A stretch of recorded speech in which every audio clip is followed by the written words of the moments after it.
Oggi il Consiglio dei Ministri ha approvato lo schema di intesa sull'autonomia differenziata, ci permetterà di ottenere maggiori competenze in materia di tutela della salute con l'eliminazione dei silos, quindi la possibilità di investire i risparmi che vengono effettuati da regioni virtuose ovviamente a servizio della sanità pubblica in favore dei cittadini, migliori competenze per quanto riguarda l'ammodernamento tecnologico delle nostre strutture, la possibilità di includere i fondi integrativi sanitari all'interno della spesa sanitaria. In una regione come la mia, il Veneto, questo equivale a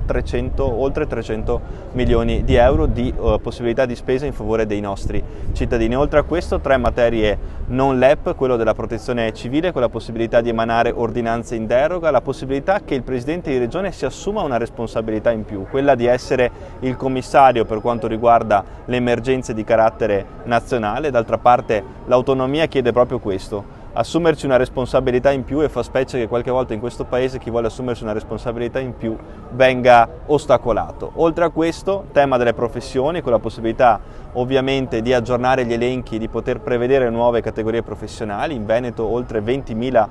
operatori economici non sono coperti da un inquadramento giuridico, e, cosa non di poco conto, la previdenza complementare integrativa, che rappresenta una delle pietre più importanti che andremo ovviamente a provare grazie proprio all'autonomia differenziata, che ci permette di fare dei passi in avanti per quanto riguarda anche il welfare aziendale. Ricordiamo che anche il tema della previdenza complementare integrativa rappresenta per la Regione un elemento importante che sarà parte integrante, sarà parte negoziale anche per quanto riguarda i contratti dei propri dipendenti, ma soprattutto dei dipendenti del servizio sanitario regionale.